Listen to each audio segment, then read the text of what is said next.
best game of Commander. It's me, Shawn. I hope that you all are doing well.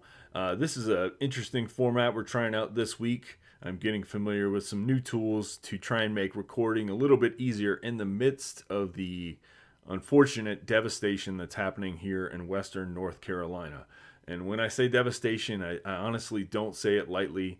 If you've seen it on the news, it is probably accurate to what you've seen, but the breadth and the width of the devastation is truly kind of heartbreaking for a lot of folks in this community. So I apologize for not having shows up earlier, but honestly, so many communities are still without water and power, including the community of my home base of my local game store, Gamers Haunt.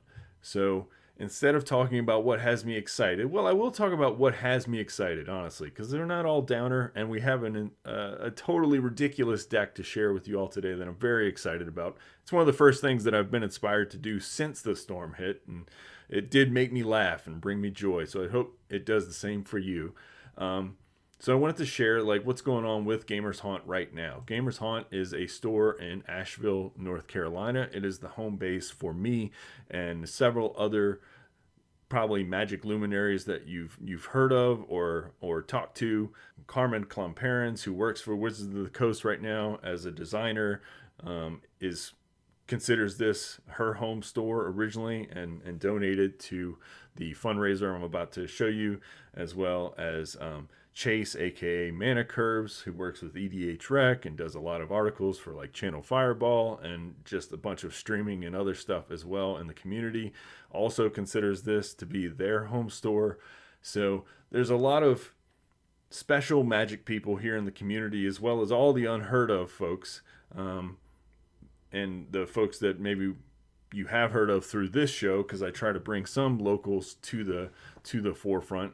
Including Brandon from MTG Variety Hour, who we talked to last episode about comedy and magic.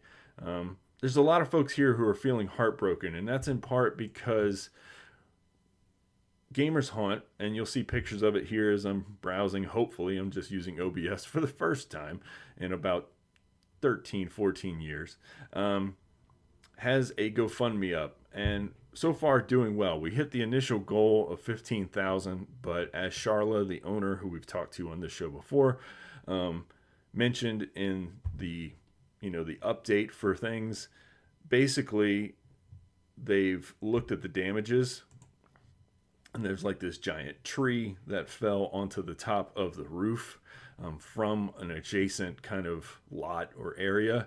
And so this is the Gamers Haunt roof, and this thing stretches out over here, and there's limbs that have pierced through the ceiling of the Gamers Haunt. So it's really difficult to share, I guess, in just a couple pictures what things are going on. But as you can see, it's kind of destroyed the roof.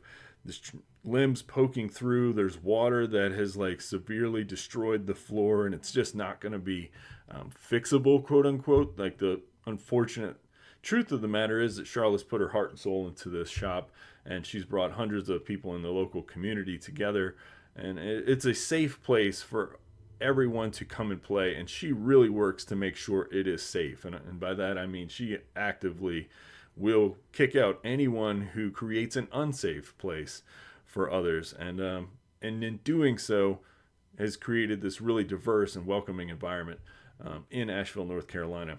So if you have anything, even $5, and you feel shame about donating $5, just do it anonymously or something. It doesn't matter. Anything can help to get this back.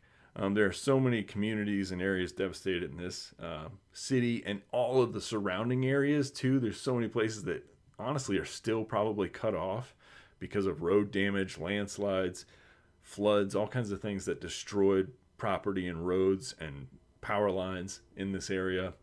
We're just trying to get back on our feet, and would be really appreciated if you were to share this with someone else that you know who may be able to donate a little bit to do a good deed for hundreds of people that literally come in and out of this store. The pre-releases sell out, so when I say hundreds, I don't just mean it in exaggeration. The pre-releases are constantly sold out for 3 or 4 days straight, and so there are literally hundreds of people coming in and out of this shop, even though it looks small in the picture. She's been doing a good job expanding it. So thank you so much for listening to that piece. Obviously, I've had my own devastation here at the house. I was without power for like, I don't know, 3 or 4 days. Water was scarce. Things are back online now, but we have severe damage underneath our house. It's going to cost it probably upwards of $10,000 to $15,000 ourselves, as our entire heating unit and duct work and all that stuff's been destroyed under my own house, which is, we're dealing with right now. We're trying to get through it. So without further ado, this is going to be kind of a quick tone shift. And I don't mean to be a downer with you all. What I'd like you to know is that everybody here is coming together and working hard to make things happen, but we need help from outside. So we're not all feeling down here. We're just trying to do the best we can and to revitalize what we have in this special community. So without further ado, the deck I want to present to you today is something that came just from a singular joke thought that I had. I wasn't telling this joke to anybody, but I was just looking at the name, being as punny as possible, and I've always wanted to build an anti-flash deck since I pulled a copy of Anti-Flash in Outlaws of Thunder Junction box openings, and so I thought, what better time than now to make a silly deck that's mid-power, like decidedly mid-power. This is not going to compete with some of the other decks that we've built before, but it is so quirky and kind of fun, and I think it will definitely compete with precon level decks at tables that you go to. I call it vehicular manslaughter. I have a really kind of twisted, weird sense of humor, so I apologize if this name is somewhat... not hitting you correctly or not like getting your funny bone. And I mean it as manslaughter and that like it's a deck full of women. I note here in the description it's a tribute to women, their preferred modes of transportation, and winning the game with a big stupid idiot, or perhaps by boring opponents to death with all of the tapping and untapping you're doing, quote unquote. It was kind of a question at that point, but I've since been playing it and testing it a lot in Brawl. There are honestly a lot of the cards in Brawl that you can play, and I've been having a blast with it, and I think it's solid enough to present to you all. So here we are with some experience, a relatively budget-friendly deck, as long as you don't pick some of the higher power cards that are here. Let's talk about Anti-Flash. I've magnified my screen to grandpa levels, so I hope that you can see the cards as I try to do this sort of live streaming thing, just so because I don't have the time for editing these days. I'm really trying to like talk to FEMA, do a lot of forms, get back into work myself, clean my office out. I don't have the time to add all the graphics and stuff, but I did want to get a video up. So hopefully you can see it. She's 3, a red, green, white, legendary creature, human rogue, a 4/5 with flash, of course, because it's in the name, right? When Anti-Flash enters the battlefield, if you cast it, return target permanent card with mana value 3 or less from your graveyard to the battlefield tapped. Pretty cool, like a Sun Titan. I love me a good Sun Titan, and one that has flash from the command zone, I'm down. But that's not all. She also is a source of card advantage. Whenever Anti-Flash becomes tapped, exile the top 2 cards of your library. You may play those cards this turn. So remember to always not play your lands right before you tap her and untap her with vehicles or whatever, because you're going to want to be able to cast those lands or play those lands out of exile. So as we talked about, we have women in this deck, and we're trying to put that in the art. Theme decks are all about form and function, and those 2 little circles try to cross over fully as like a perfect Venn diagram, but oftentimes we don't quite get there because we're gonna value form and function probably like half and half on a lot of these cards. But here are some of the highlights. Obviously we have new great cards every year, and so it does help build like quirky decks. The more cards that get released, I know it can be overwhelming sometimes, but Delighted Halfling keeps, if you cast a 6 mana commander, you want to make sure it's uncounterable, that's for sure. Jaspira Sentinel taps an untapped creature you control to add some extra mana. So this will fit with the theme. There's a lot of tapping and untapping in this deck. Magda. Obviously, if you tap Magda, you create a treasure or any dwarf. And there are several dwarfs in the deck. Dwarves, yes, dwarves in the deck, like Depala, Pilot Exemplar. Gives your vehicles +1/+1, gives the other dwarves +1/+1. Honestly, the chance that you use her ability to, when she becomes tapped, pay X. If you do reveal the top X cards of your library, put all dwarves and vehicles into your hand, is rare. Like, you're really, I mean, unless you're just sitting there flush with a lot of mana and nothing to do, that ability does not pull you a lot because you don't have a ton of dwarves in this deck besides these two. And if you were going outside of the theme of women, you would put Shram in here. SRAM, Shram. I don't know if there's another one, but just to make it clear, the one that draws you cards if you cast vehicles, auras, or equipment. So let's move on. Some of the other highlights that I wanted to highlight in this deck before we get into sort of play patterns and cool things are some new cards, right? So let's talk new. This one has been overperforming like a mofo in Arena Brawl. A 2-mana or 4/4, 2 green and a white Rip Spawn Hunter. Legendary creature, human survivor, carrying this giant, looks like a camera that shoots electricity. I have no idea. Anyways, Rip Spawn Hunter's ability, survival. At the beginning of your second main phase, if Rip Spawn Hunter is tapped, reveal the top X cards of your library where X is its power. Put any number of creature and or vehicle cards with different powers from among them into your hand. Put the rest on the bottom of the library in any order. Or in a random order, sorry. So Rip Spawn Hunter will look at the top 4 cards of your deck, and then second main phase, it's easy to tap her. She's a decent attacker, honestly. Like, you can usually probably just attack even without having a vehicle or a mount to tap Rip. But just attacking, you'll get to look at the top 4 cards and then pick just random things, you know, that have different powers. It doesn't even matter how much it is. And that can be busted because let's look at our Big Timmy energy finishers that we have in this deck. We've got Incinerator of the Guilty, a new card from Murders at Markov Manor that I wanted to use. It's sort of like a Balefire Dragon, as in it will deal damage to the opponent's board, but this is by collecting evidence. So, Flying Trample 6/6 for 4 and 2 red, Dragon.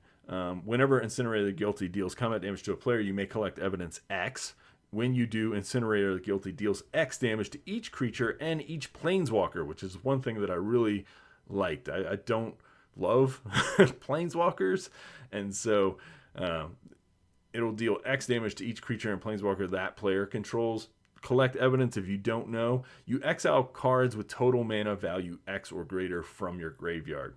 So, of course, this requires that if you get this out on turn 2 through some magic of, like, I play all the fastest mana rocks in the world, this card will do nothing except hit people hard.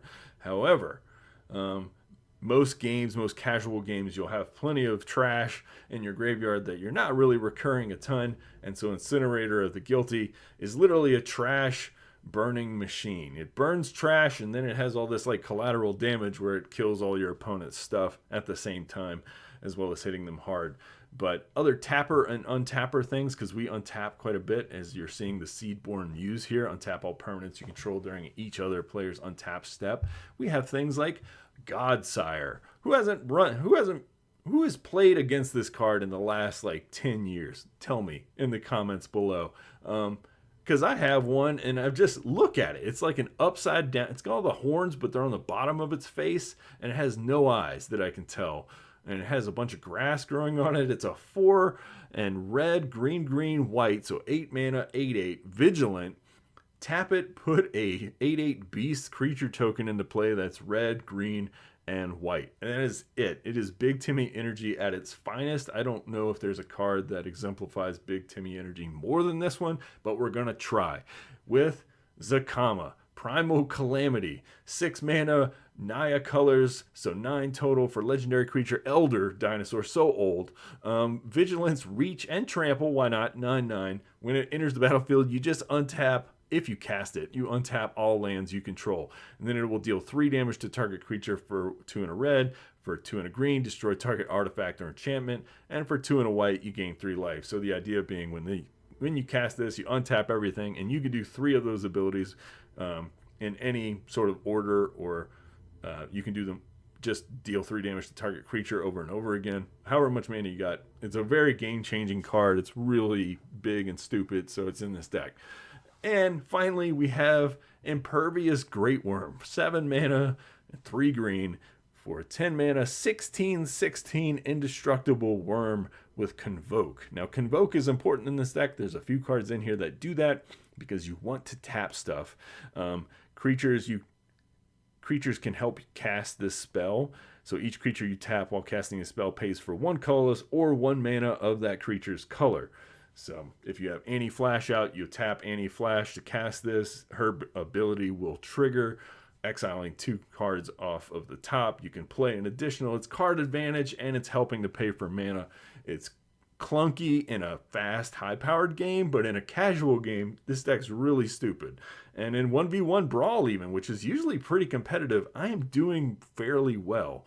Although I'm not adhering completely to the all-women theme in Brawl, because there's just less creatures available. But a Zakama in Brawl is as intense as you expect, and it doesn't matter how you get it out, you're still doing tons of damage and hurting people. So let's talk about why another little trick to get Zakama out is Huatli, Poet of Unity. This fetches you a land, which is great in a 3-color deck. You want to be able to make sure you got your color fixing. 2 in a green, legendary creature, Human Warrior Bard, 2/3. When it enters the battlefield, search your library for a basic land, reveal it, put it into your hand, then shuffle. And then Huatli has a flip ability for 3 and hybrid red-white for 5 total. Exile Huatli, then return her to the battlefield, transform under her owner's control, activate as a sorcery. Huatli's flip becomes Roar of the Fifth People, where you create first mode. It's like a saga. First mode is create 2/3/3 dinosaurs. That happens when you flip her. And then gains second mode, Roar of the Fifth People, gains creatures you control have tap, add red, green, or white, so you're ramping. Third mode, search your library for a dinosaur card, reveal it, put it in your hand. Hopefully your Zakama's still in there. If you want to, you can put another dinosaur or 2 just to make sure you get something out of it. And then finally, the 4th saga piece is dinosaurs you control gain double strike and trample until end of turn. And so that's a game-ending type of card. That is a way that we can end this whole shebang. But there are a couple other ways that we can end the whole shebang that I'll get to in a moment. But I just want to talk about some quirkiness. This deck is all about tapping and untapping, right? How are we doing that? What are we doing with that? First of all, Sereth Viper's Fang, 2 and 2 green, legendary creature, Human Warlock, 3/4. Other tap creatures you control have Death Touch, and other untapped creatures you control have Hexproof, and then pay 1, you can untap a target creature or land you control. So if your untapped creatures have Hexproof, Sereth can kind of protect one of your tap things by untapping it and giving it that.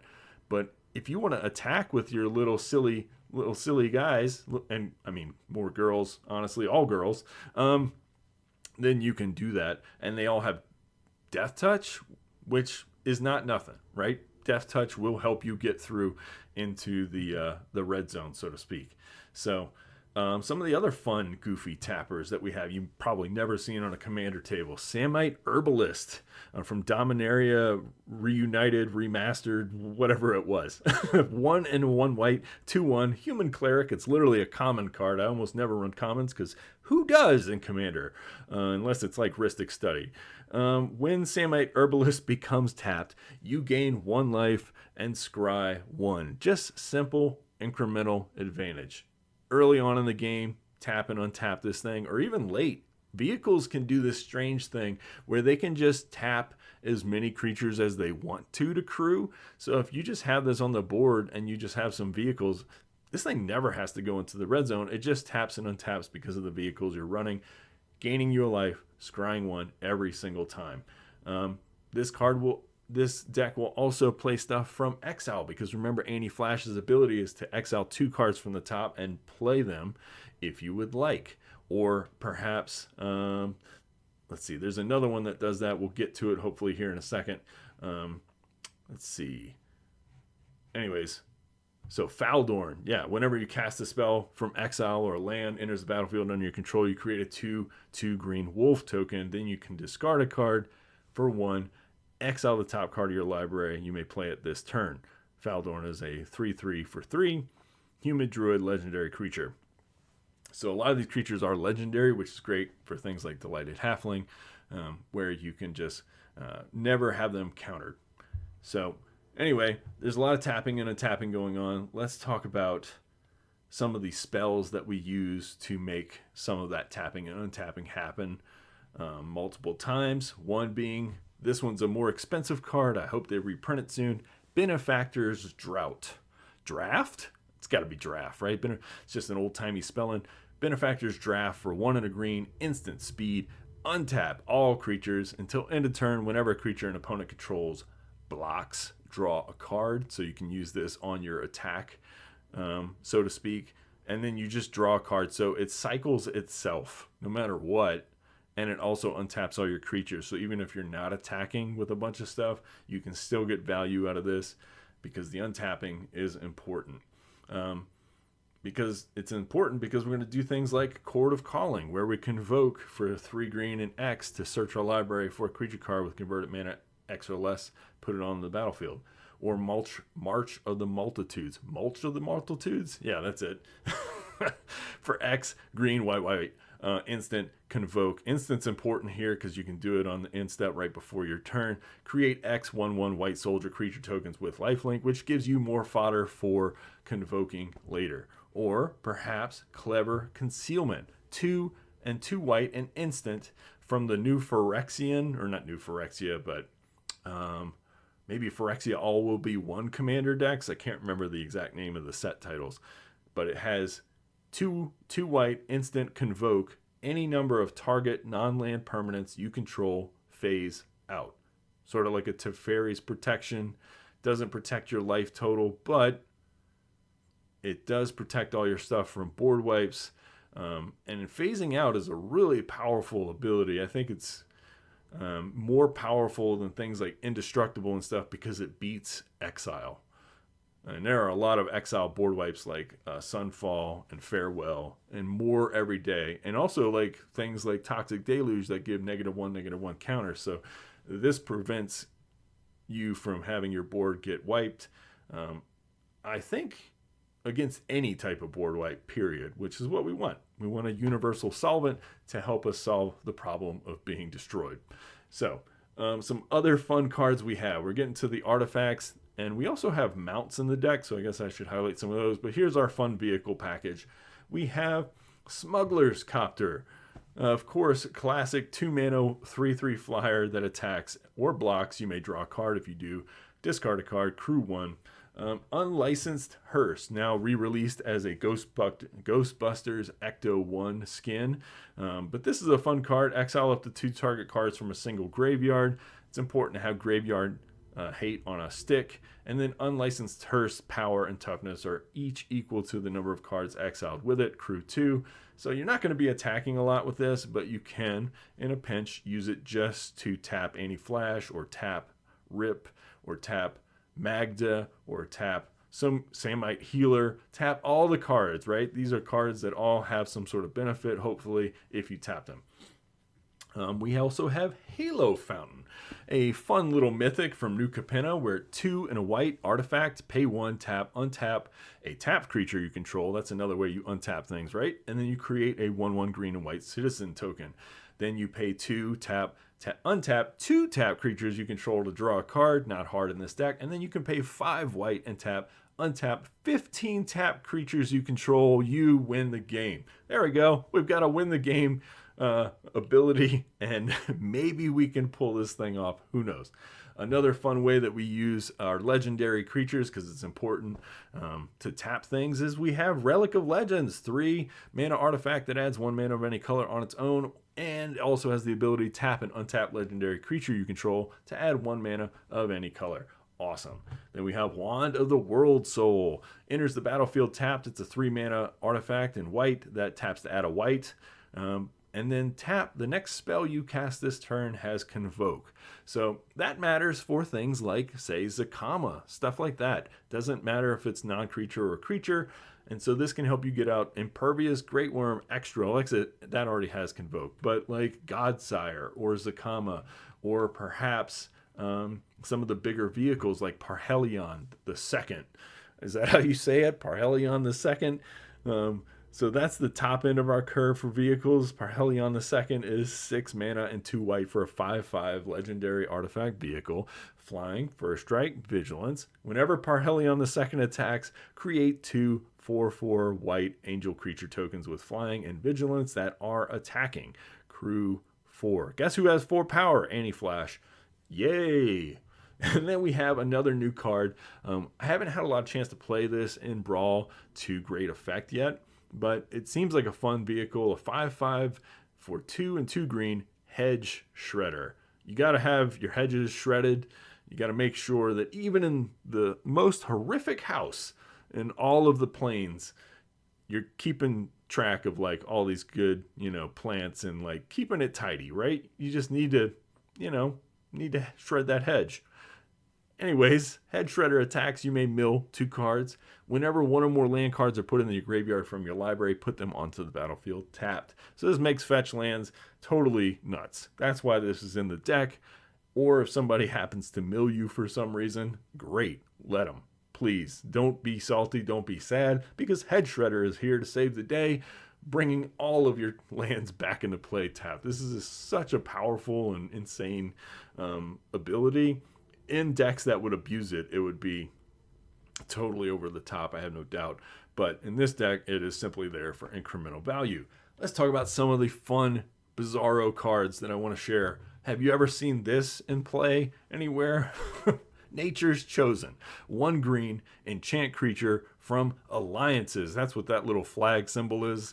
Play on a creature you control. Okay, thanks. For 0 mana, you can untap enchanted creature. Use this ability only during your turn and only once each turn. Thanks for the limitation. And then for 0 mana, you can also tap enchanted creature to untap target artifact, creature, or land. Use this ability only if enchanted creature is white and only once each turn. So you can tap Anti-Flash with a vehicle, you can untap it with Nature's Chosen, and then you can tap an Anti-Flash again to untap another thing. This card's super fun and bonkers, fun to play. We've got another one, Reconnaissance, and I chose this art specifically because it's got this woman who's hiding behind the curtain as some kind of crime goes down. She's watching from the shadows. It is a 1 mana white enchantment. You pay 0, remove target attacking creature you control from combat, and highlight it in big bold print on this particular art card from a secret lair. Untap it. That's the important piece. Tap and untap is what we're doing, and we're doing that because of things like Cryptolith Right. 1 and a green enchantment, creatures you control have tap to add 1 mana of any color to your mana pool. Or this card's bonkers. It's the namesake of the deck. We've got Anti-Flash up top, and then when Annie joins up, a legendary enchantment for 1 red, green, white comes in, enters the battlefield, deals 5 damage to target creature or planeswalker an opponent controls. Okay, that's fine. Most important part, if a triggered ability of a legendary creature you control triggers, that ability triggers an additional time. That means you're not just exiling 2 cards off the top with Anti-Flash when she becomes tapped. You're exiling 4. You're not just getting 1 treasure from Magda, you're getting 2. You see where this is going? All those legendary creatures like Rip, I get to look at the top 4 cards when it becomes tapped. Well, now I get to look at the top 8, and I get to put any number of creatures with different vehicles, creatures and vehicles with different power into my hand. I mean, it is not hard, and I'm being truthful here, to fill up your hand again from like 2 cards with these cards out. Amazing. Love it. So here's another finisher. We've got City on Fire. Well, I'm sure there's a woman in there somewhere You know, we're breaking the theme a little bit here just because we want some convoke action and we want a finisher. 5, red, enchantment, convoke. If a source you control will deal damage to a permanent or player, it deals triple that damage instead. Why not? And then let's talk about another new card, Dazzling Theater / Prop Room, a room enchantment. So Dazzling Theater is 3 and a white. Creature spells you cast have convoke. It's on theme, but I don't know if it's really helping that much. However, Prop Room is really important. So for 2 and a white, untap each creature you control during each other player's untap step. You see all this redundancy that we have here? We're just going to be tapping and untapping willy-nilly, especially if you've got things like Prop Room or Seedborn Muse out. We're just having a good old time. And like the description says, potentially boring our opponents to death. I hope not, though, because I think as you become more accustomed to this deck, running it, the better you will be at seeing the synergies. And I would suggest, honestly, playing this on Brawl. You can't play all of the cards, but there's a lot of new cards in this deck.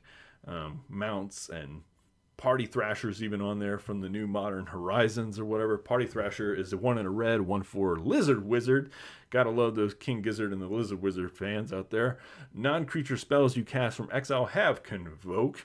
Awesome, fits the theme. And at the beginning of your pre-combat main phase, you may discard a card. If you do, exile the top 2 cards of your library, then choose one of them. You may play that card this turn.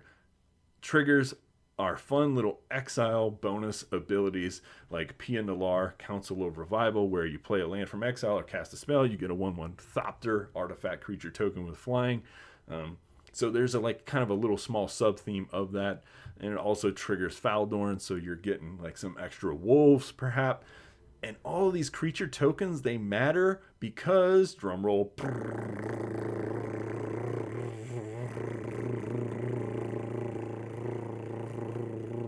city on fire. That was a long drum roll, sorry. But also because of Halo Fountain. Halo Fountain, which we talked about earlier, all you got to do is untap 15 tap creatures you control and you win the game. You can do that at instant speed, so you can even attack with them, and even if before combat damage is dealt, pay 5 white, tap, untap them, win. Easy, right? Well, anyways, I hope you all have... Oh, let's talk about one more card. Sorry. This card, love it in this deck. Let's talk about it. Let's end on this really high note here. This is a fun one. Well Rested. 1 in a green, enchantment aura, enchant creature. Enchanted creature has, when this creature becomes untapped, put 2 +1/+1 counters on it, then you gain 2 life, and you draw a card. This ability triggers only once each turn, but with things like Seedborn Muse, it's very likely that you could be having like a 12-12 anti-flash by the time, or 12-14 anti-flash by the time, you're getting to attack with her, So this card is so good in this deck and kind of innocuous, but once you've already gained some life, drawn a couple cards, and put like 6 counters on a thing, like you've gotten your 2 mana in value. And then some. So love it very much. I love that we get to play these silly, janky cards. As anti-flash is quite expensive, we're using a command beacon to make sure we can sacrifice that to put anti-flash back in our hand from the command zone. We also run Maze of Ith because occasionally we'll want to attack and tap her, but then untap her by using the Maze of Ith to untap her.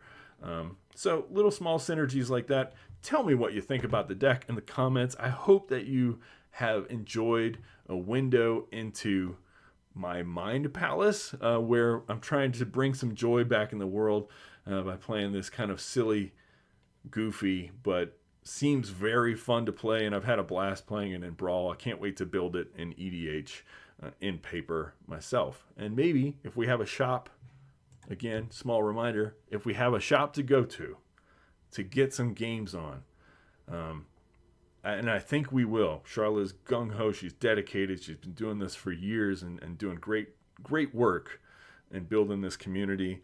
But stop and help us out a little bit if you could.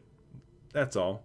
And remember, in Magic, there is no problem that a Rule Zero conversation cannot solve. Thanks, everybody.